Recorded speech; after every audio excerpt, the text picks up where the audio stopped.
بسم اللہ الرحمن الرحیم. آج کا ہمارا ٹاپک ہوگا سیکشن 159 ایفرے اور سیکشن 160 اس میں اس کی پنشمنٹ دی گئی ہے. لیکچر کے اختتام پہ ایک لیگل میکسم ہوگا اور ایک شعر پیش کریں گے آپ کی خدمت میں. سیکشن 159 اس کی ڈیفینیشن جیسا کہ تعزیرات پاکستان میں دی گئی ہے وہ میں پڑھ دیتا ہوں. When two or more persons by fighting in a public place disturb the public peace, they are said to commit an affray. A-F-F-R-A-Y, affray. affray کا لفظی معنی جو ہماری ڈکشنریز وغیرہ میں ملے گا آپ کو مار کٹائی، لیکن اس کا پراپر مطلب ہوتا ہے to affright، خوفزدہ کرنا.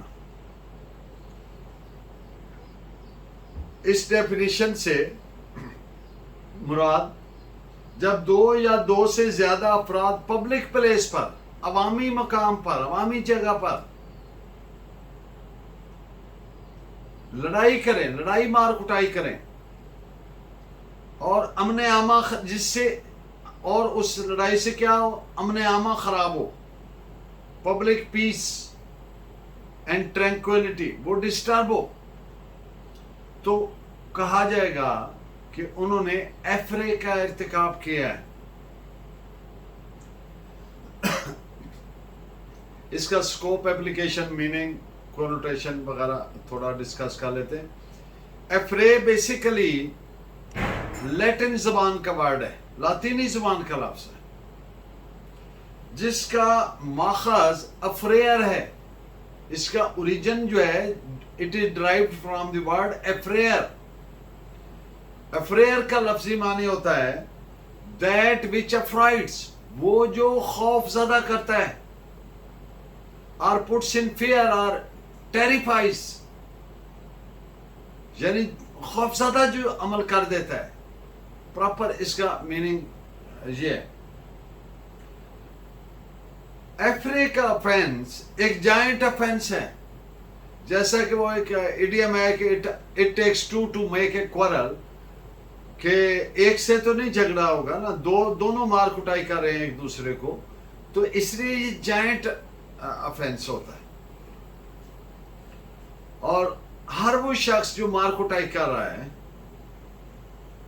تو وہ اس کا عدالت صرف ایک چیز کا اطمینان کرے گی کہ سزا دیتے وقت کہ جس نے مار کٹائی میں پارٹیسپیٹ کیا ہے، حصہ لیا ہے، وہ اس کو سزا دی جائے گی ایفرے کی. اس پہ آپ ایک ججمنٹ بھی نوٹ فرما لیں.